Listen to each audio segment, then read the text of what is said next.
The parade ground at Fort Bragg was silent in the way that only 200 combat veterans could make it silent. Not the quiet of absence, but the deliberate stillness of men who'd learned in 100 different wars that sometimes you shut your mouth and watch what happened next. Jonas Kellerman stood in the shadows beyond the perimeter lights, his back against the rough brick of the old ordnance building. 67 years old, and he could still disappear when he needed to. Still move through a crowd without disturbing the air. Some skills you didn't lose no matter how many decades passed. The October wind cut across the North Carolina plains carrying the smell of diesel fuel and gun oil. Familiar smells, the smells of every military base he'd ever set foot on, from Normandy to Pusan to a dozen black sites that didn't have names. He watched the tribunal form up under the arc lights. 3 folding tables arranged in a horseshoe. Behind them, 3 men in their 50s and 60s, all wearing the same expression of controlled authority that came from giving orders and expecting them followed. Colonel Vincent Dennison sat center, his silver hair cut military sharp, his uniform pressed with creases that could draw blood. 58 years old and still carrying himself like the battalion commander he'd been before he'd taken over the Fort Bragg chapter of the order. On his left, Colonel Garrett from the northern chapter, face hard as granite scars visible, even at this distance. On his right, some western chapter commander Jonas didn't recognize. Younger. Probably appointed after Jonas had disappeared. 15 years. That's how long it had been since Jonas Kellerman had set foot on order ground. 15 years since he'd walked away from the organization he'd helped build, the brotherhood he'd bled for, the code he'd sworn to uphold. He'd thought he was done, thought he'd earned his peace. He'd been wrong. The crowd shifted and Jonas's attention snapped to the center of the parade ground. 2 soldiers in fatigues dragged a woman forward. Not a woman, really, a girl. 20-something, thin as a fence post, wearing jeans that had been patched so many times they were more thread than denim, a flannel shirt 3 sizes too big, and no shoes. No shoes in October, in North Carolina. Jonas felt something cold settle in his chest. The guards shoved her forward, and she stumbled, caught herself straightened. Her hair was dark red, tangled, hanging past her shoulders. Her face was smudged with dirt and what might have been old bruises.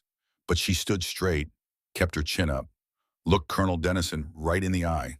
Jonas knew that face. Not because he'd met her, he hadn't, but he'd seen photographs, dozens of them spanning 24 years, baby pictures, school photos from the 1 year she'd actually attended school, surveillance shots from when she'd started drifting back toward Fort Bragg 6 months ago.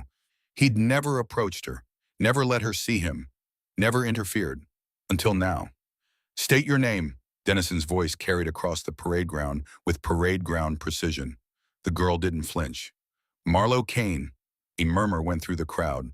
Some of the older veterans shifted, glanced at each other. The name meant something. To those who remembered, Dennison leaned forward slightly. "Marlo Kane. No chapter affiliation, no service record, no family connection to the order. My father was Richard Kane." Her voice was steady, strong. "Captain Richard Kane.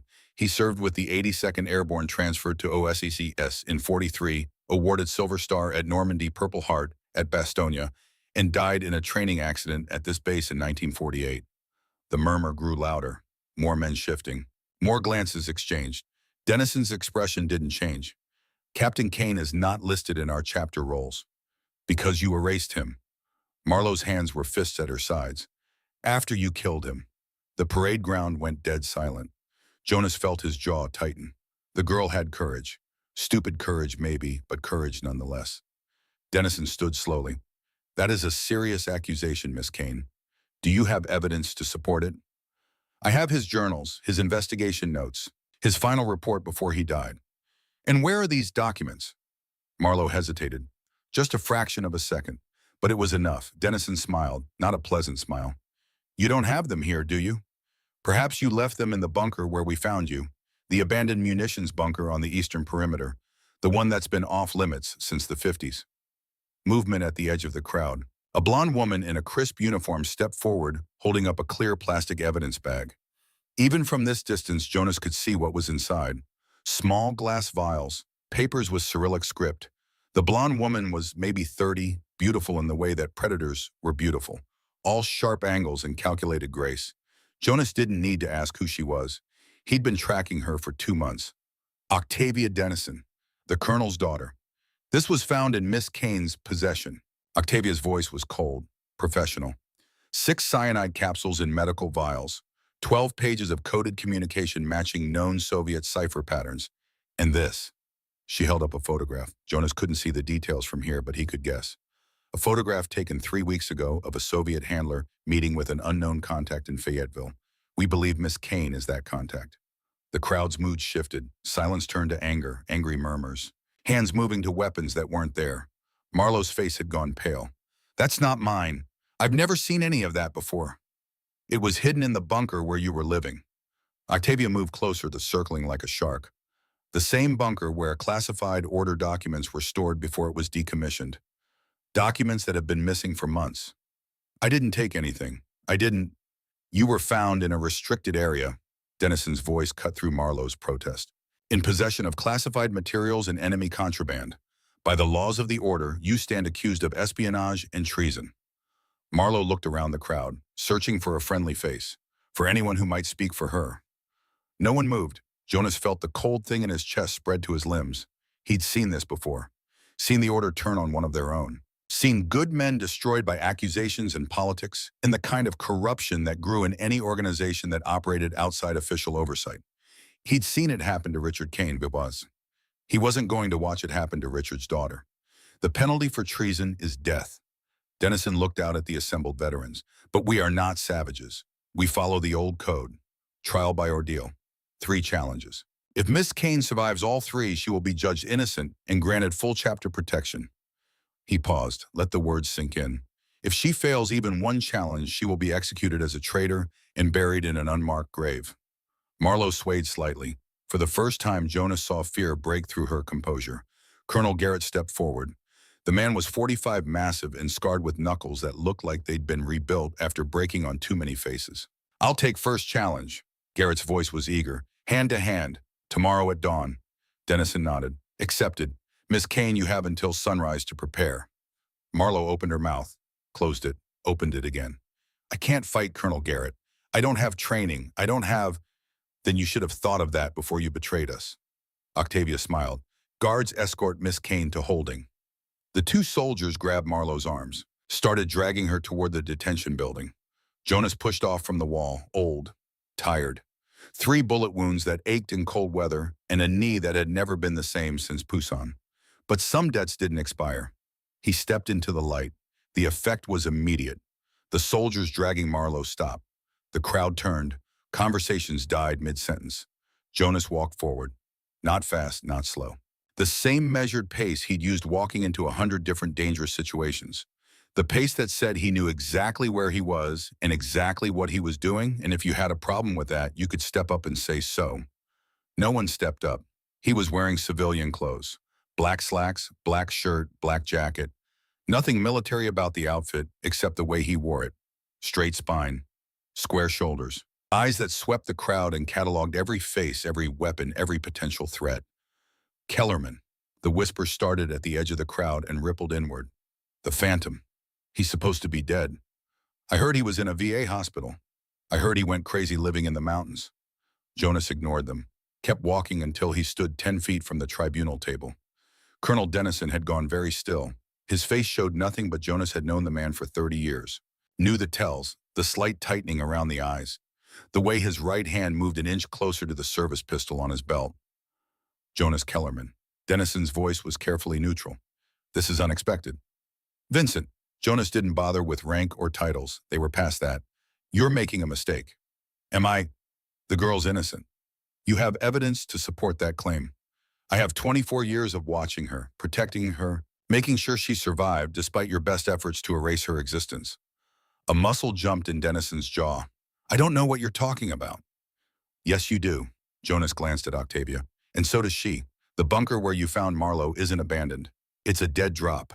Has been for 15 years. You've been using it to store materials before passing them to your Soviet contacts. Octavia's face hardened. That's absurd. Is it because I have photographs, dates, times, license plates? I've been watching that bunker for 6 months. Everything documented and locked away safe. If anything happens to me or the girl, it goes to Army intelligence, FBI, and the Washington Post. The silence that followed was absolute. Finally, Dennison spoke. What do you want? Right of champion, Article 7 of the old code. Garrett stepped forward. Article 7 hasn't been invoked in 20 years. Then it's about time. Jonas turned to look at Marlo. The girl was staring at him like he'd dropped from the sky. Marlo Kane, do you accept my protection? She hesitated. Jonas could see the wheels turning. She didn't know him, had no reason to trust him, every reason to be suspicious. But she was also smart enough to recognize her only chance. Yes. Her voice was barely above a whisper. Yes, I accept. Jonas turned back to Dennison. Terms, I fight 3 challenges in her place. I win, she's declared innocent and granted full chapter rights. I lose, we both die. You're pushing 70 Kellerman. Garrett's voice was incredulous. You really think you can survive 3 combat trials? Jonas looked at him, didn't smile, didn't blink. I survived Normandy, Bastogne, Poussin, and 15 years in the mountains with people trying to kill me. You think 3 challenges from the order scare me? Garrett's face flushed red. Dennison held up a hand. The terms are accepted. Jonas Kellerman will face 3 challenges on behalf of Marlo Kane. First challenge, hand-to-hand combat against Colonel Garrett. Tomorrow at dawn, no weapons, no armor, no interference. He looked at Jonas, something cold and calculating in his eyes. I hope you know what you're doing, old friend. So do I, Vincent. So do I. The tribunal dismissed. The crowd dispersed slowly, reluctantly. Jonas walked to where the guards still held Marlo. Release her. She's under my protection now. The guards looked at Dennison. The colonel nodded. They let go. Marlo rubbed her arms where they'd been gripping. Up close, Jonas could see the full extent of her condition. Malnourished, exhausted, running on fumes and stubbornness. Come on. Jonas started walking toward the parking lot. We need to talk. Marlo followed. She didn't have much choice. Jonas reached his truck, a 1947 Ford pickup, restored, maintained, reliable. He opened the passenger door. Marlo stood on the pavement looking at him with a mixture of confusion and suspicion. Who are you? Someone who knew your father. My father died when I was a baby. I know, I was there. He climbed into the driver's seat, started the engine. It caught on the first try the way it always did. Marlo stood there for another few seconds. Then she climbed in. Jonas put the truck in gear and drove. Neither of them spoke for the first 10 minutes. Jonas kept his eyes on the road, checking mirrors, watching for tails. Old habits. Finally, Marlo broke the silence. Where are we going? Somewhere safe. Somewhere they won't look for you. Why are you helping me? Jonas was quiet for a long moment. Trees flashed past the windows. The road wound up into the foothills of the Blue Ridge Mountains. Because I made a promise to your father that if anything happened to him, I'd protect his family, and I've already broken it once. I'm not breaking it again. What promise? You said you were there when he died. I was. The official report said training accident, grenade malfunction during exercises. The official report lied. Then what really happened? Jonas's hands tightened on the steering wheel. The old scars on his knuckles stood out white against weathered skin. Your father was murdered by Colonel Dennison because Richard found out what Dennison was doing. Found proof that Dennison was selling order intelligence to Soviet handlers. Found the bank accounts, the dead drops, the whole network.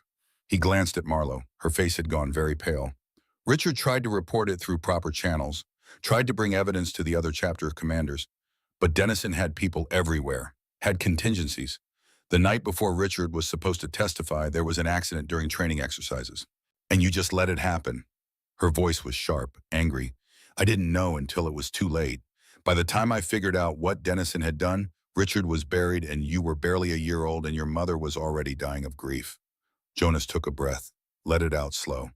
I tried to expose Dennison, tried to bring him down, but he was too powerful, too connected. And I was just one man. So I made a choice. I disappeared, went off the grid. Figured if I couldn't beat Dennison, at least I could make sure you survived. By watching from a distance. By making sure no one ever found you. By making sure you had food when you needed it, shelter when you couldn't find it, protection when you didn't know you needed protecting. Marlo was silent for a long time. The cabin I found last winter, the one that had canned goods and blankets and firewood already stacked. That was you. Yes. The hunters who tried to corner me in the woods, they just disappeared one day. Yes. The jobs I got in town, even though I had no references, no history, someone vouched for me. Jonas didn't answer. Didn't need to. Marlo turned back to face the windshield. Her jaw was set, her hands clenched in her lap. Why didn't you just tell me? Why didn't you just take me in, raise me yourself? Because I'm a weapon, Marlo, not a father. I've killed more men than I can count. I've done things that would keep you awake at night. Your father wanted better for you than that. My father's dead. I don't have better. You had a chance at normal, at civilian life. I wasn't going to take that away. The truck climbed higher into the mountains. The road narrowed. Trees pressed close on both sides. Finally, Jonas turned onto an unmarked dirt road. Half a mile later, they arrived at a cabin. Small, weathered, tucked into a clearing that you'd never find unless you knew exactly where to look. Jonas killed the engine. We'll stay here tonight. Tomorrow morning, we go back to Fort Bragg. I fought Garrett, and we start the process of clearing your name and destroying Dennison. Marlowe looked at the cabin, then at Jonas. You really think you can beat Garrett? He's 20-some years younger than you. He's a hand-to-hand combat instructor. He's predictable. Jonas opened his door, and he's never fought anyone who learned to kill before he was born. He climbed out. The mountain air was cold and clean, smelled like pine and old earth. Marlowe got out on her side. I don't understand any of this. I don't understand why Dennison wants me dead. I don't understand why you're risking your life for me. I don't understand. You don't have to understand everything tonight. Jonas headed for the cabin door. You just have to trust that I know what I'm doing. Do you? Jonas unlocked the door. The cabin was dark inside, but he knew every inch of it. Had lived here for 15 years. Ask me again after tomorrow's fight. He stepped inside. After a moment, Marlowe followed. The cabin was simple. One main room with a kitchen area, a wood stove, a table, 2 chairs, a bedroom off to the side, bathroom with a pump sink. No electricity, but there were oil lamps. No phone, no radio, no connection to the outside world. Jonas lit a lamp. Warm light filled the space. Marlowe stood in the doorway, taking it all in. You've been living here for 15 years. More or less. Sometimes I travel, but this is home base. He moved to the kitchen area, started pulling out food. Canned soup, bread, nothing fancy. There's a bedroom. You should sleep. Tomorrow's going to be a long day. Marlowe didn't move. I can't sleep. Not before you tell me everything. Jonas set the soup can down, turned to look at her. She was young, scared, alone. Everything her father had been afraid she'd become. And she was also strong, determined. Standing in this cabin demanding answers instead of breaking down. Richard's daughter, no question about that. Sit down, Jonas pulled out a chair. I'll tell you everything, but it's going to take a while. Marlowe sat. Jonas poured soup into a pot, set it on the wood stove to heat. Then he sat across from her. Your father and I met in 1942. He was 28, fresh out of jump school, full of fire, and absolutely convinced he was going to win the war single-handed. I was pushing 50, but volunteering for the OSS anyway. Jonas smiled. It was a tired smile, but genuine. We ended up in the same unit, dropped behind German lines 3 days before D-Day. Our job was to sabotage communications, create chaos, make the Germans think the invasion was coming somewhere else. He stared at his hands, the scars, the age spots, the tremor that appeared sometimes when he was tired. We got separated from the main unit, spent 2 weeks behind enemy lines, just the 2 of us and a radio operator named Chen, living in ditches, stealing food, killing sentries in the dark. The soup started to bubble. Jonas got up, stirred it. Richard saved my life 4 times in those 2 weeks. I saved his 3. By the time we made it back to Allied lines, we were brothers. Not in blood, but in every way that mattered. He poured soup into 2 bowls, set one in front of Marlowe. She didn't touch it. After the war, we both joined the order. It was different back then, smaller, more focused. We were supposed to be watchdogs, making sure returning veterans didn't get forgotten, making sure benefits got distributed, making sure the skills we'd learned overseas got put to good use, protecting the home front. Jonas sat down, ate a spoonful of soup. But organizations grow. Power corrupts. By the 50s, the order was running operations that had nothing to do with helping veterans. We were doing CIA, wet work, FBI surveillance, political intimidation. We became what we'd fought against. And my father tried to stop it. Your father believed in honor, integrity, the code we'd sworn. When he found out Dennison was selling secrets, he couldn't let it go. Jonas met Marlowe's eyes. Neither could I. But I was smarter about it. I stayed quiet, gathered evidence, waited for the right moment. Your father was impatient. He wanted justice immediately. And it got him killed. Yes. Marlowe finally picked up her spoon. Ate a little soup. She looked like she hadn't had a proper meal in days. Why now? She asked after a while. Why come back after 15 years? Because Denison's gotten sloppy or desperate. 6 months ago, I noticed you'd come back to the Fort Bragg area, started following you, started watching. And I saw Octavia meeting with her Soviet contact, saw them planting evidence in the bunker, saw them setting you up. He finished his soup, set the bowl aside. I knew if I didn't act, you'd end up like your father, dead in an unmarked grave. And I've already got too many ghosts following me around. Marlo set down her spoon. Her hands were shaking slightly. What happens tomorrow, really? Tomorrow I fight Garrett. Hand to hand, no weapons until one of us can't continue.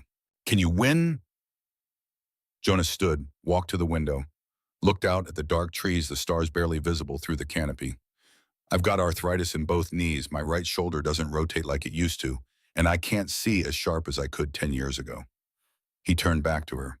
But I've been fighting since before Garrett was born. I know tricks he's never seen. I know how to make a younger, stronger opponent beat himself. And if I can win 2 challenges, there's an old provision, Article 12. I can present evidence instead of fighting the third. It's not guaranteed, but it's there. And if you lose, then you run.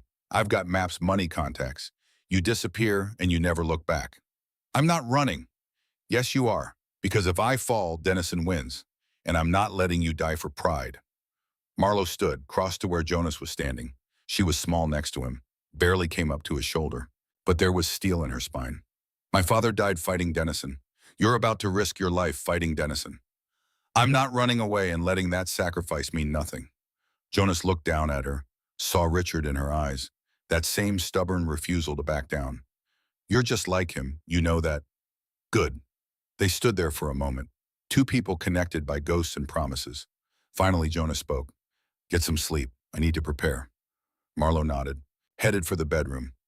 At the door, she paused. Jonas. Yes, thank you for keeping your promise, even if it took 24 years. She disappeared into the bedroom. Closed the door. Jonas stood alone in the main room. The oil lamp flickered. Shadows danced on the walls. Tomorrow, Colonel Garrett was going to learn that age and treachery beat youth and strength. Every single time. Dawn came cold and gray to Fort Bragg. Jonas had been awake for 3 hours. Old habit. In the war, you rose before the enemy, gave yourself time to think, to prepare, to make sure your head was where it needed to be before the shooting started. He stood in the cabin clearing and moving through exercises that were older than most of the men he'd be facing today. Slow, deliberate movements. Stretching muscles that protested every morning now. Testing joints that had been broken and healed, and broken again. The body didn't lie, he was old. Slower than he'd been at 40, at 50, even at 60. His right knee clicked when he pivoted. His left shoulder had a reduced range of motion from a bullet wound in Korea. His hands, when he made fists, didn't close as tight as they once had. But his mind was sharp, and in a fight, the mind mattered more than people thought. He heard the cabin door open behind him. Marlo stepped out wearing the same clothes from yesterday. Her hair was pulled back now, her face washed. She looked younger in the morning light, and more afraid. You should eat something, she said. Already did, 2 hours ago. She watched him move through another sequence. A block and a strike, a throw that ended with him on one knee in the dirt. You're really going to do this? Yes. Garrett's going to try to kill you. Jonas stood, brushed dirt from his pants. He's going to try by. That's not reassuring. It's honest. Jonas walked to where he'd left a canteen of water. Drank. Reassurance is a lie people tell themselves before they do something stupid. I'm not stupid. I know exactly what I'm walking into. Marlo crossed her arms. Then why do it? Because your father would have done it for me. He checked his watch. 5:30. The fight was scheduled for 6. Half an hour to drive back to Fort Bragg. Get in the truck. Time to go. The drive was quiet. Jonas kept his focus on the road, on the plan, on the fight ahead. Marlo sat in the passenger seat, staring out the window, her fingers drumming against her thigh. As they approached the base, Jonas spoke. When we get there, stay back. Don't interfere no matter what happens. Denison will be looking for any excuse to disqualify me. And if you lose, there's a key in the glove box, safe deposit box in Asheville. Inside is money, documents, contacts, everything you need to disappear. Marlo opened the glove box, found the key, turned it over in her hands. I don't want to disappear. Wanting and surviving are different things. Remember that. They reached the main gate. The guards waved them through. Jonas drove to the parade ground, parked in the same spot he'd used yesterday. The crowd was already gathering, bigger than last night. Word had spread. The Phantom was back. The Phantom was fighting. Jonas climbed out of the truck. The morning air smelled like coffee and anticipation. Men stood in clusters, talking in low voices, placing bets. Jonas ignored them, kept walking toward the center of the parade ground where a circle had been marked in white paint, 20 feet in diameter. Dennison sat at the tribunal table flanked by Garrett and the Western commander. Octavia stood off to the side, watching Jonas with cold calculation. Jonas stopped at the edge of the circle. Colonel Garrett was already there, stripped to the waist, doing shoulder rolls. The man was massive. 6'2", maybe 220.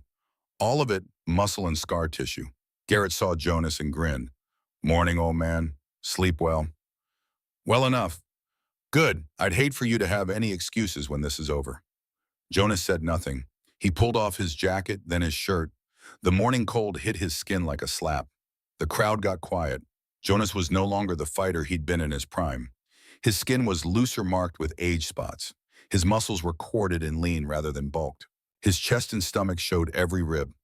But the scars told a different story. Bullet wounds across his abdomen, a knife slash along his ribs, burns on his left shoulder, old shrapnel marks scattered across his back, and cutting through all of it, a surgical scar that ran from sternum to navel. This wasn't a body that had gotten old in an office.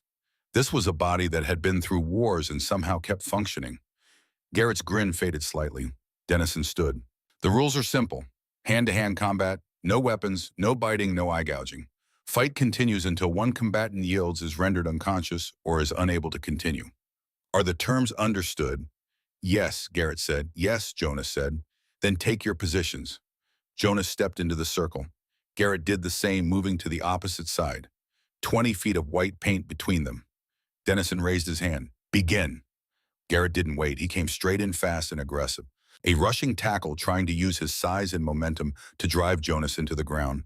Jonas sidestepped. Minimal movement, just enough to let Garrett's charge pass by.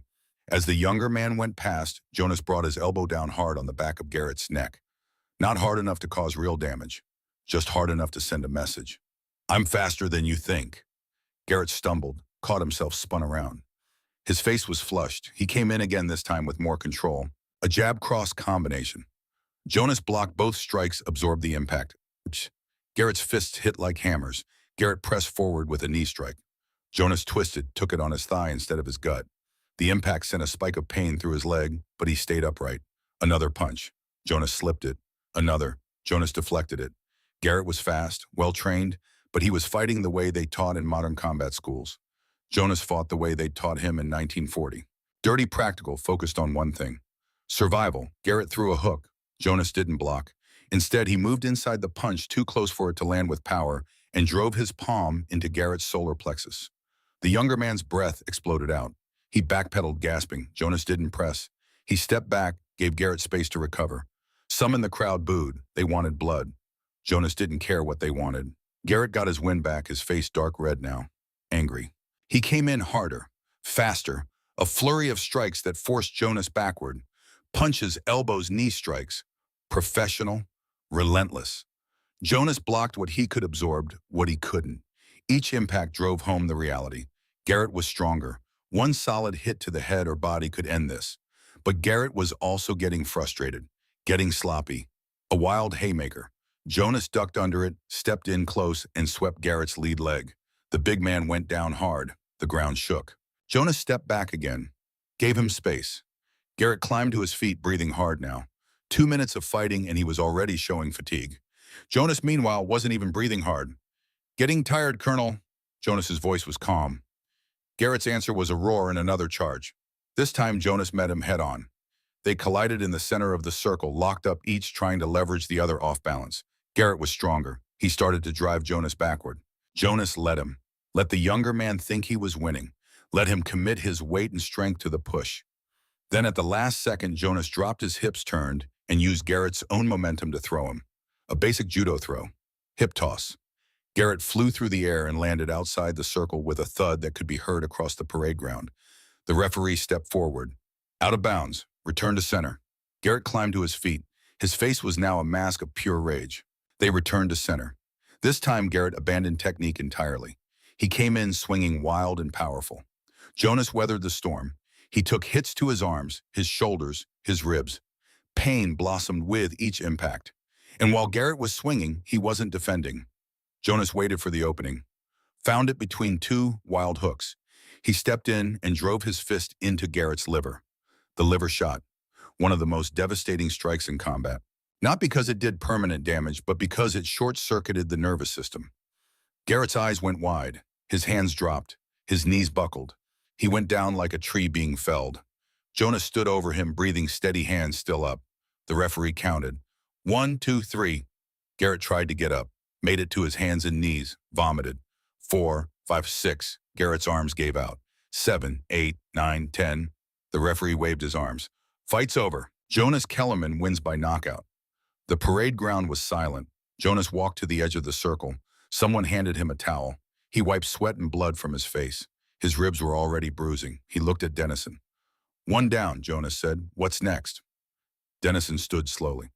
Tomorrow, same time, second challenge will be announced tonight. Jonas pulled his shirt back on. His hands were shaking slightly now that the adrenaline was fading. He forced them steady. Marlowe appeared at his side. You won. I survived. That's different. You made it look easy. It wasn't. Jonas started walking toward the truck. And tomorrow will be harder. That afternoon, a jeep arrived at the cabin. Captain Morris from the Western chapter stepped out. Jonas, Miss Kane. Captain. Jonas didn't relax. I have a message from the tribunal. Tomorrow's second challenge has been announced. And Morris pulled a sealed envelope from his jacket, handed it to Jonas. Jonas opened it. Read. His jaw tightened. Marlowe leaned over. What is it? Tomorrow's challenge, edged weapons, combat knives, first blood or disarmor. Your opponent will be Major Thomas Hendricks, Western Chapter Knife Specialist. Morris shifted uncomfortably. For what it's worth, Jonas, a lot of us don't agree with what Dennison's doing, but we're bound by the old code. I understand. I brought something. Morris went back to the jeep, returned with a canvas bag. Training knives, rubber same weight as real blades. Figured you might want to prepare. Jonas looked at the bum, then at Morris. Thank you. Morris nodded. 6 a.m. tomorrow, same place. He got back in the jeep, drove away. Jonas opened the bag. Inside were half a dozen rubber training knives. Marlowe picked one up. Can you win? Jonas selected a knife. Felt the weight. I don't know. Hendricks is 38, trained in Filipino knife fighting. Fast and technical. That's not reassuring. It's honest. Jonas moved into the clearing, started running through knife drills. His hands were slower than they'd been. His eyes weren't as sharp. In a knife fight, those things mattered. Marlowe watched. Teach me. Jonas stopped. What? Teach me. How to fight with a knife. If you lose tomorrow, I need to be able to protect myself. Jonas studied her. She was serious. Knife fighting isn't something you learn in one night. Then teach me what you can. Jonas tossed her a rubber knife. She caught it awkwardly. First lesson, how you're holding it is wrong. He spent the next 2 hours teaching her. Basic grips, basic guards, how to move, how to create distance. She was clumsy at first, but she was determined. By the end, she could at least hold a proper stance. Later, they sat on the porch. Marlowe spoke quietly. Tell me about him. My father. What was he really like? Jonas was quiet for a long moment. Richard understood something the rest of us didn't, that the work mattered less than why you did it. We were all good soldiers, but Richard was a good man who happened to be a soldier. There's a difference, Jonas smiled, a sad smile. He believed in duty, honor, protecting the innocent. He believed America stood for something worth dying for. And he never lost that belief, even when the rest of us got cynical. What was he like as a person? Funny. You wouldn't think it to look at him. He had this serious face, this stern way of carrying himself. But he had the driest sense of humor, could make you laugh in the middle of a firefight. Jonas looked at Marlowe. He loved your mother more than anything, Elizabeth. She was a nurse in London during the Blitz. They met when Richard got wounded by shrapnel, ended up in her hospital. Marlowe smiled, first real smile Jonas had seen from her. They got married in '45 right after the war ended, came back to the States together. You were born in early '48. Richard used to carry a photo of you everywhere. What happened to my mother? Jonas's expression darkened. Grief. When Richard was killed in June of '48, something broke inside her. She tried to hold on, tried to raise you, but the weight was too much. She did in March of '49. You were barely a year old. Who raised me after that? A family of hunters in the Appalachians. Good people. They kept you until you were 6. After that, Jonas trailed off. After that, you were on your own, and I watched from the shadows. Silence settled between them. I'm sorry, Jonas said finally. I should have been there. Should have taken you in. But I was afraid. Afraid Dennison would come after you if he knew you meant something to me. So you watched from far away instead? Yes. And now you're risking everything to save me. Yes. They sat together on the porch as the stars emerged. The second dawn came faster than the first. Jonas stood in the clearing moving through knife drills, each movement precise born from decades of muscle memory. The rubber training knife felt wrong in his hand. Too light, a real blade had weight, had consequence. He'd seen men die from knife wounds, fast deaths and slow ones. Major Hendricks specialized in making men die slow. The cabin door opened. Marlowe stepped out. You should have slept, Jonas said. So should you. He took the coffee she offered. The heat helped chase away some of the stiffness in his joints. How's the knee, she asked. It'll hold, has to. They drove to Fort Bragg in the pre-dawn gray. The parade ground was already filling, more people than yesterday. Jonas parked, climbed out. Each step sent pain through his injured knee. The tribunal table was set up the same as yesterday. Dennison in the center, flanked by his commanders. Major Hendricks was already in the circle, stripped to the waist doing stretches. 6 feet tall, lean and corded with muscle. His arms were covered in scars, training cuts. Evidence of thousands of hours. Jonas stopped at the edge of the circle, pulled off his shirt. His bruises from yesterday had darkened overnight, purple and black across his ribs. Someone in the crowd whistled. Old man's going to get carved up. Jonas ignored them. Focused on Hendricks, the younger man noticed Jonas and nodded. Professional. Mr. Kellerman. Major. I want you to know I don't take pleasure in this. I respect what you did yesterday, but I have my orders. We all have orders, son. Some of us just choose which ones to follow. Hendricks's expression flickered. Uncertainty. A sergeant approached carrying 2 knives on a velvet cloth. Combat knives, 7-inch blades, razor sharp. Dennison examined them, nodded. Acceptable. The sergeant brought the cloth to the circle. Jonas took 1 knife, felt the weight, good balance. A killing tool. Hendricks took the other, spun it once. Dennison stood. The rules-edged weapons combat. First blood or disarm constitutes victory. Deliberate killing strikes are prohibited. Combat continues until one fighter yields or the referee determines a winner. Understood. Yes, sir, Hendricks said. Yes, dessin, Jonas said. Take your positions. Jonas moved to his side of the circle. 20 feet of white paint between him and Hendricks. He tested his stance. His knee held. His grip on the knife was solid despite the tremor. Across the circle, Hendricks settled into a low stance. Knife held edge down Filipino style. Dennison raised his hand. Begin. Hendricks came in fast but controlled. Not rushing, this was a man who understood patience. He closed the distance to 6 feet. Then he attacked. A blur of motion, Hendricks's knife whipped toward Jonas's lead hand. Jonas pulled his hand back. The blade missed by inches. Hendricks flowed immediately into a second cut targeting Jonas's forearm. Jonas blocked with the spine of his own knife. Steel rang on steel. Hendricks pressed. A third cut, a fourth, each one precise. Jonas gave ground. Let Hendricks think he was on the defensive. 15 seconds in, and Jonas hadn't thrown a single strike. The crowd murmured. This wasn't like yesterday. Hendricks sensed it, pressed harder. His blade work was beautiful in a deadly way. Jonas blocked, deflected, moved his feet to maintain distance. Then Hendricks changed levels, dropped low and came up with a thrust toward Jonas's abdomen. Jonas twisted. The blade caught his shirt, tore fabric, missed skin by a hair. But the movement threw Jonas off balance. His bad knee buckled slightly. Hendricks saw it, immediately shifted his attack pattern, forcing Jonas to pivot on the injured leg. The next exchange happened fast. Hendricks feinted high, cut low. His blade sliced across Jonas's left forearm. Not deep, but enough. Blood welled, dripped onto the white paint. First blood. The referee stepped forward to hold. Hendricks backed away immediately. The referee examined Jonas's arm. The cut was clean, maybe an inch long, bleeding, but not serious. First blood to Major Hendricks. Fight is no. Jonas's voice cut through. Check the rules. First blood or disarm. I didn't drop my knife. Fight continues.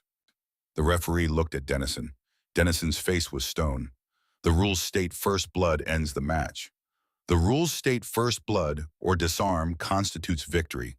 They don't say the fight ends with first blood. Jonas turned to face the tribunal. Unless you're changing the rules mid-fight, Colonel. Silence. The crowd watched, waiting. Dennison's jaw tightened. The fight continues. The referee stepped back. Hendricks looked uncertain now. Jonas didn't give him time. He attacked. Not with technique, with raw aggression channeled into forward motion. His blade came in high. Hendricks blocked. Jonas immediately followed with a low cut. Hendricks deflected. But Jonas wasn't trying to land those strikes. He was closing distance. 4 feet between them. 3 feet.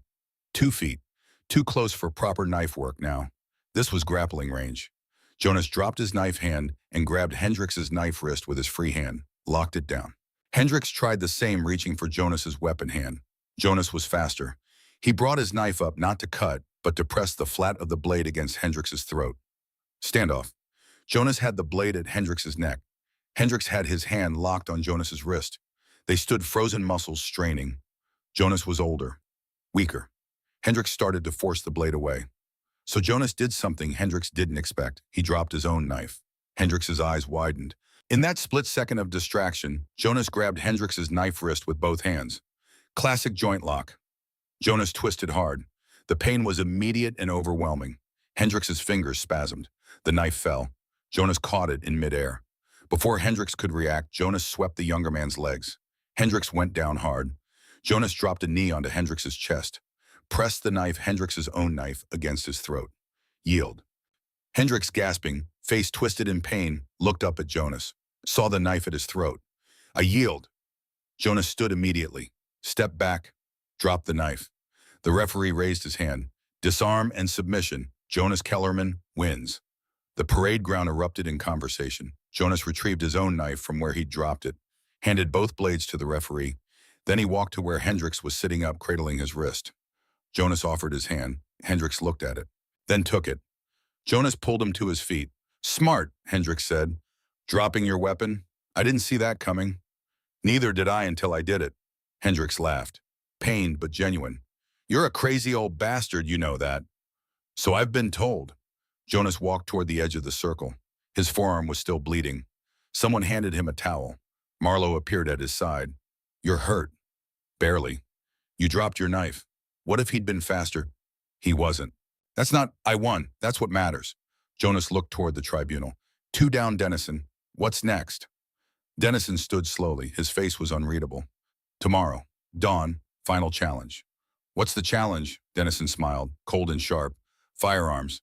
Pistols at 50 yards. 6 shots each. Whoever lands the most hits wins. The crowd murmured. Everyone knew this was Dennison's specialty. And everyone knew about Jonas's hands, the tremor, the arthritis.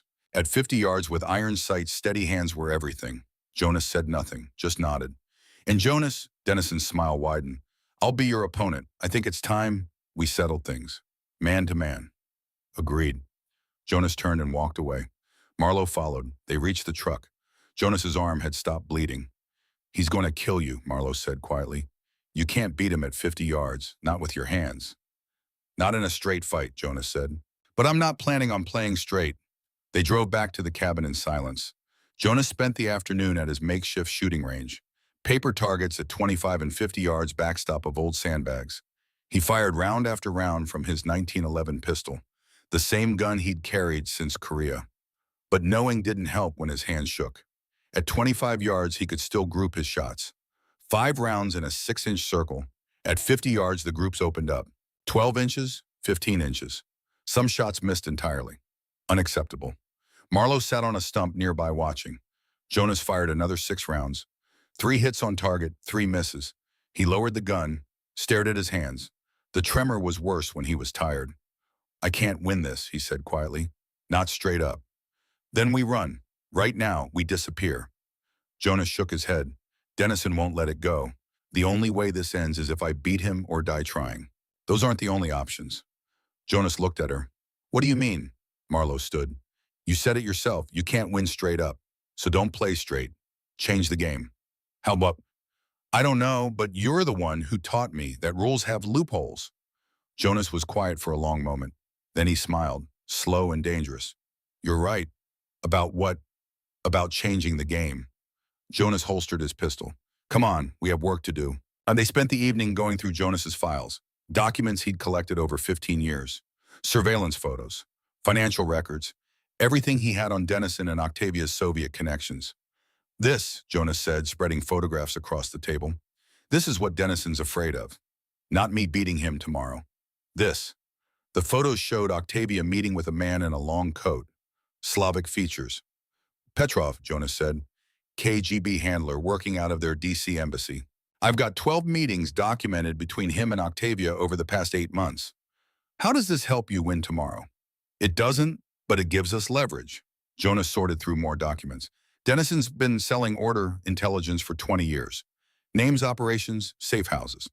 He pulled out a ledger. And here's the proof. Bank transfers, routing numbers, Swiss accounts, everything we need to destroy him. Marlowe leaned over the documents. If you have all this, why wait? Why not expose him now? Because without completing the challenges and invoking Article 12, I have no standing. But if I survive 2 challenges and invoke Article 12, I can present this evidence to the tribunal. Then people have to listen. And if you lose tomorrow, Jonas met her eyes, then you take these documents. You take them to Captain Morris of the Western Chapter. He's clean. He'll know what to do. Jonas, promise me. If I fall tomorrow, you finish this. Marlowe's jaw tightened. I promise. Jonas nodded, gathered the documents, locked them in a metal case, handed Marlowe the key. Hide this. Somewhere they won't find it even if they search you. She took the key. Jonas checked his watch. Midnight. Get some sleep. Tomorrow's going to be a long day. But neither of them slept. Jonas spent the night cleaning his pistol, breaking it down, wiping each component, reassembling. Meditative. Marlowe sat across from him watching. Tell me something, she said, about you. Not about my father, not about the order. Just you. Jonas looked up from the pistol. What do you want to know? Why did you join the OSS, the order, all of it? What made you become this? Jonas was quiet for a long time. I was born in 1895. Grew up poor in Pennsylvania. Coal mining family. I was supposed to go into the mines like my father. He ran a cloth along the barrel. But I was good at one thing. Fighting. Street fights, mostly. I was small, but I was fast, and I didn't quit. When the First World War started, I lied about my age. Said I was 24 when I was really 22. Joined up, got shipped to France in 1917. Jonas paused, old memories surfacing. I learned something in those trenches.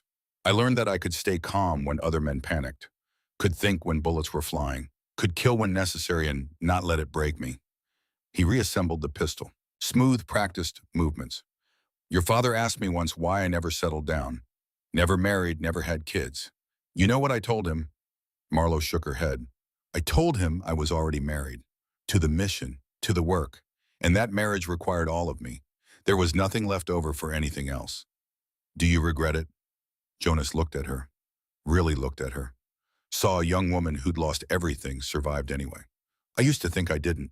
Used to think I'd made the right choice. But sitting here watching you, seeing what Richard's daughter became despite everything, he trailed off. I think I was wrong. I think maybe having something to fight for matters more than being good at fighting. Silence settled between them. Jonas?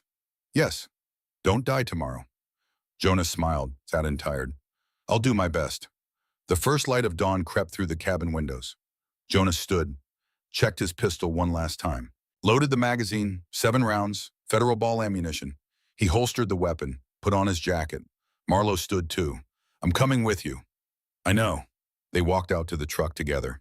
The morning was cold and clear. Perfect shooting weather. Jonas started the engine. Today he'd find out if Article 12 still carried any weight. The smart money said no. But Jonas had never been one to listen to the smart money. He put the truck in gear and drove toward Fort Bragg, toward the final challenge, toward whatever came next. The firing range at Fort Bragg was different from the parade ground, quieter, more isolated, set back against a hillside with numbered lanes marked out to 100 yards. Jonas parked the truck and climbed out.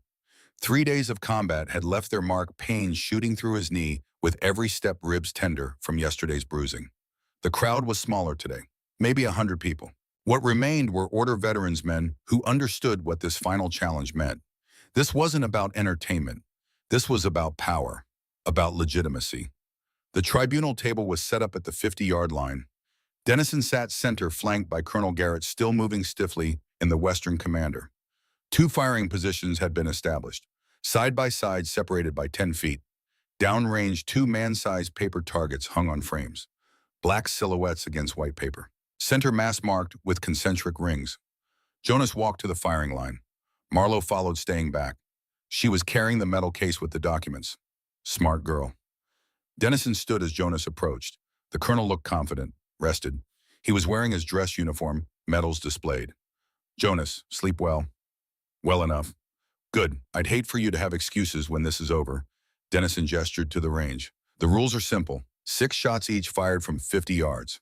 Standard 1911 pistol, iron sight, standing unsupported. Targets are scored by hits in the scoring rings. Most points wins. He paused.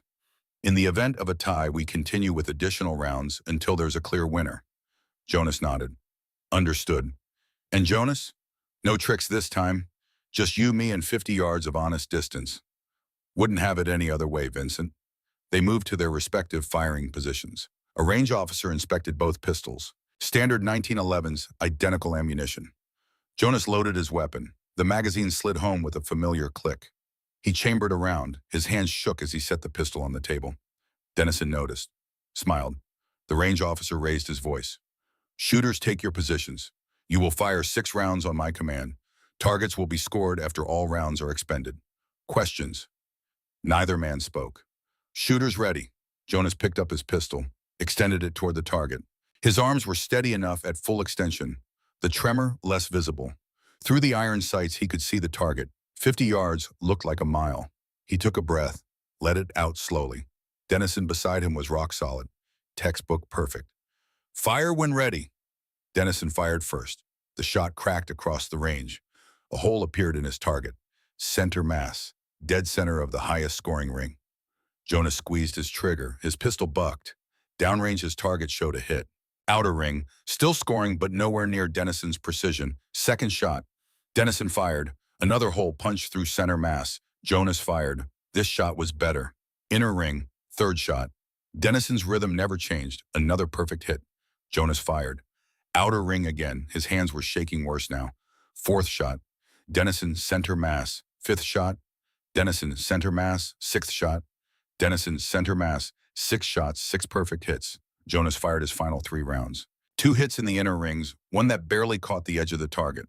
The range officer called ceasefire. They cleared their weapons, set them down, waited while the range officer walked down range to score. The crowd was silent. Jonas knew what the score would be. Dennison had shot perfectly. Jonas had shot like an old man with bad hands.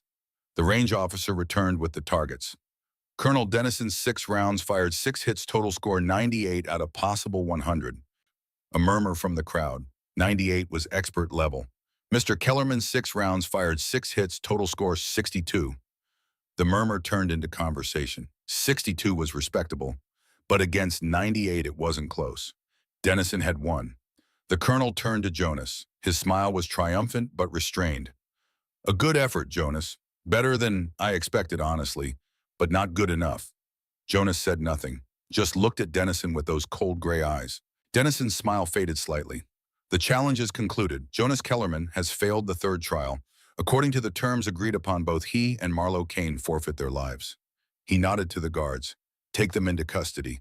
Execution will be carried out at sunset per order tradition. Guards moved forward. Jonas didn't move, didn't resist, just spoke, his voice carrying across the range. I invoke Article 12. Everyone stopped. Dennison's face went pale. What? Article 12 of the old code. Trial by testimony. If a challenger completes 2 of 3 trials successfully, they may present evidence to the full tribunal in lieu of the 3rd trial. The Western chapter commander leaned forward. That's an old provision, hasn't been used in decades. But it's still in the code, Jonas said. I completed 2 trials successfully. I have the right to present evidence. Dennison stood. The 3rd trial determines final judgment. You lost. The code says I may present evidence if I complete 2 trials. It doesn't say the 3rd trial overrides that right. Jonas turned to face the other commanders.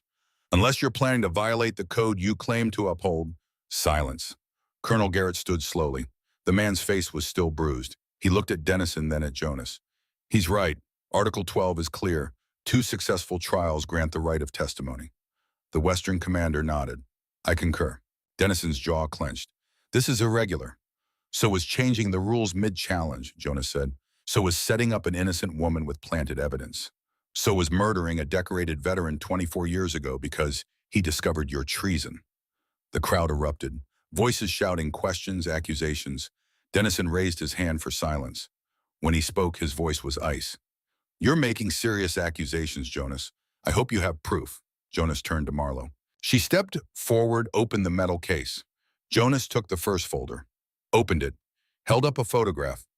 This is Octavia Dennison meeting with Soviet KGB handler Alexei Petrov. Photograph taken 6 months ago in Raleigh. I have 11 more meetings documented. He handed the photo to Colonel Garrett. Jonas pulled out another document. Bank records showing wire transfers from a Swiss account controlled by Petrov to an account in Octavia's name. Total transfers over the past 2 years, $140,000. He handed this to the Western commander. And this, Jonas pulled out a ledger yellowed with age. Captain Richard Kane's investigation notes from 1948, documenting Colonel Dennison's sale of order intelligence to Soviet handlers. Names, dates, amounts. Everything needed to prove Dennison has been a Soviet asset for over 20 years. Dennison stood. Those documents are fabricated. Ancient grudges and doctored evidence.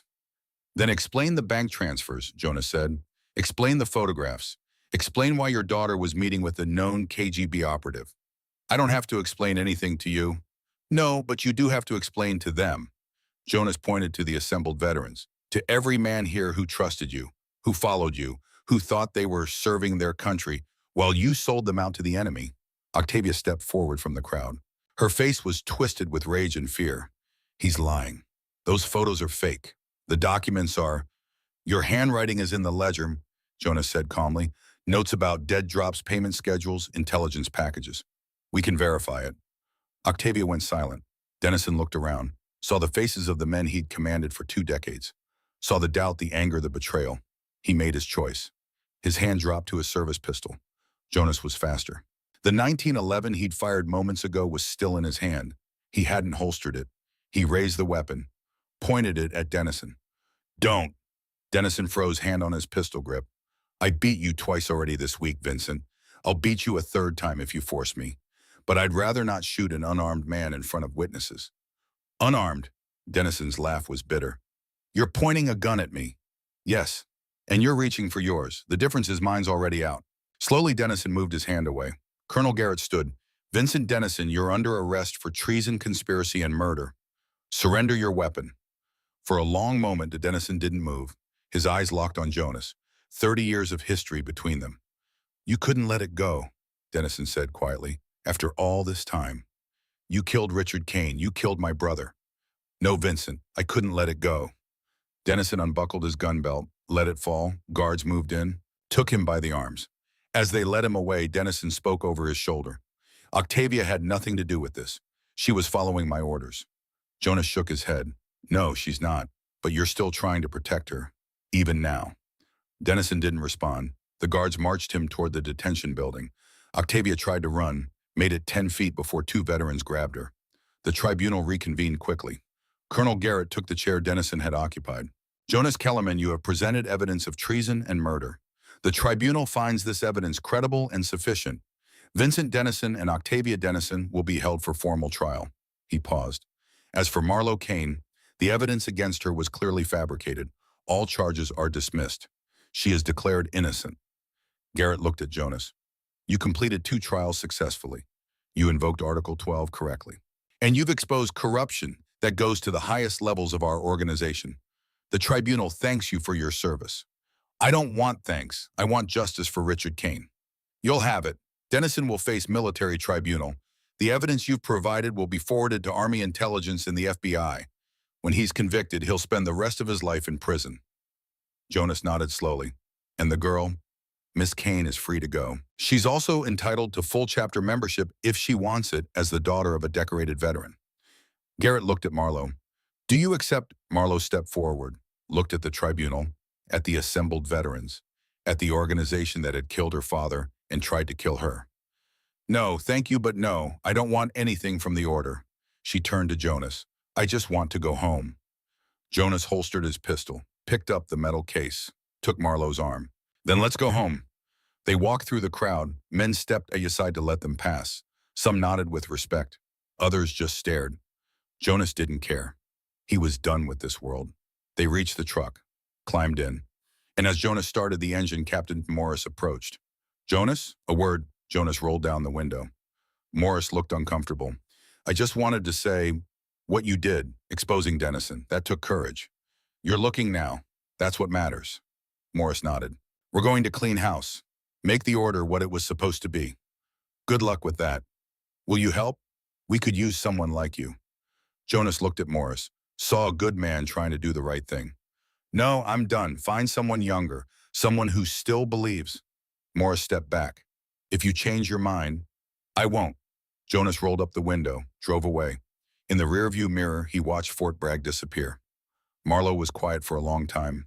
Finally, she spoke. You could have killed him, Dennison, when he reached for his gun. Yes. Why didn't you? Jonas kept his eyes on the road. Because I'm tired of killing, tired of violence, tired of everything ending in blood. He deserved it. Maybe, but I didn't deserve to carry another death. I've got enough ghosts already. They drove up into the mountains. The road climbed higher, the air getting colder. When they reached the cabin, the sun was setting, gold and red painting the sky. Jonas parked. They sat in the truck for a moment, neither moving. What happens now? Marlowe asked. I don't know. I hadn't planned this far ahead. Can I stay here, in the mountains? Jonas looked at her. Why? Because I don't have anywhere else. And because, she paused, because you're the only family I have left. The only person who knew my father. The only person who fought for me when no one else would. Jonas was quiet for a long time. It's harsh up here. Cold winters, hard living. I know. And I'm not good at this, at family, at being anything other than what I am. I know that too. Jonas opened his door. There's a second cabin, smaller, about half a mile up the ridge. Your father and I built it years ago. It's weatherproof, has a stove. You could fix it up, make it yours. Marlowe's eyes widened. Really? If you want, no pressure, you're free to leave anytime. She climbed out of the truck, looked around at the mountains, the trees, the vast silence. I want to stay. Jonas nodded. Then you stay. They spent the evening sorting through the cabin, finding supplies, blankets, tools. As darkness fell, Jonas built a fire in the wood stove. They sat at the table eating soup and bread. Jonas, yes. Thank you for everything. I kept a promise, that's all. No, it's more than that. You gave me back my father's name, his honor. You proved he wasn't wrong to stand up to Dennison. Jonas stared into his soup. Your father never compromised his principles. He deserved better than what he got. So did you. Jonas looked up, met her eyes. Maybe, he said quietly, but I made my choices. I live with them. Silence settled, comfortable, the kind of quiet that exists between people who've been through something together. Later, Marlowe went to the bedroom. Jonas sat on the porch watching the stars emerge. He thought about Richard, about promises kept and promises broken, about whether any of it had mattered. He'd saved Marlowe, exposed Dennison, done what he'd set out to do. His knee throbbed, his ribs ached, his hands shook. But he'd done it. The door opened behind him. Marlowe stepped out wrapped in a blanket. Can't sleep. Too quiet. She sat on the porch steps. Will Dennison really go to prison? Yes, the evidence is overwhelming. Good. They sat in silence for a while. Jonas, what will you do now? Jonas considered the question. I don't know. I've spent my whole life fighting. I don't know how to do anything else. You could teach. Teach me. Teach what? How to kill. How to survive. How to stand up when everyone's against you. How to keep promises even when it costs everything. Jonas smiled, tired but genuine. Maybe. Maybe that's something. A shooting star streaked across the sky. Marlowe pointed. My mother used to tell me that shooting stars were souls going to heaven. Do you believe that? I don't know what I believe anymore, but it's a nice thought. Another silence. Then Marlowe spoke, her voice small. Do you think my father would be proud of what I became, of how I survived? Jonas turned to look at her, saw the young woman who'd faced down a tribunal, who'd stood firm while men tried to kill her. Yes, Richard would be proud, more proud than you know. Marlowe nodded, wiped her eyes. They sat together on the porch. Two survivors, two people bound by ghosts and promises. The stars wheeled overhead. The mountains stood eternal. And in their small cabin, two people who'd lost everything found something like peace. Not happiness, not redemption, just peace. Sometimes that was enough. Spring came to the Blue Ridge Mountains like a whisper. Snow-melted streams ran high and new growth pushed through the winter-dead earth. Jonas stood in the clearing behind his cabin watching Marlo work. She'd spent the winter fixing up the second cabin. Now she was planting a garden, vegetables mostly. She'd learned fast. How to split wood, how to read the weather, how to move through the forest without leaving a trail. All the skills Jonas had accumulated over 7 decades he was passing to her. Not because she needed to be a soldier, but because she deserved to be self-sufficient. He walked with a cane, now the old knee finally giving out. Moved slower. Some mornings he could barely get out of bed. But he was still here, still breathing, still teaching, a car engine in the distance. Unusual. Jonas moved to where he could see the access road. A jeep appeared, Captain Morris behind the wheel. The Western Chapter officer Park climbed out. He looked older than 8 months ago. "Jonas, Miss Kane." "Captain." Jonas didn't move from the porch. "I have news. Thought you'd want to hear it in person." Jonas gestured to a chair. Morris sat. "Dennison was convicted. All charges. He'll spend the rest of his life at Leavenworth." Jonas nodded slowly. "And Octavia?" 20 years. She cooperated with investigators, gave up her Soviet contacts. It helped reduce her sentence. "Good." Morris pulled an envelope from his jacket. "There's more." The Army reviewed Richard Kane's death. In light of Dennison's conviction, they've officially changed the finding. Captain Kane is now listed as killed in the line of duty. His name has been added to the memorial wipe at Arlington. He handed the envelope to Marlo. "His medals have been restored. Silver Star, Purple Heart, all of them. They belong to you now." Marlo opened the envelope. Inside were medals Jonas remembered Richard wearing. Her hands shook as she held them. "Thank you," she whispered. Morris stood. "There's one more thing. The order is being restructured. New leadership, new oversight. We want to offer you both full chapter membership, full benefits, full protection." Jonas shook his head. "No." "Jonas, I said no. We're done with that world." Morris looked disappointed but not surprised. He turned to Marlo. "Miss Kane." Marlo looked at the medals in her hands, at the cabin she'd built, at Jonas sitting on the porch, old and scarred and free. "No, thank you, but no." Morris nodded. "I understand, but if you ever change your minds—" "We won't," Jonas said. Morris walked back to his jeep, paused before getting in.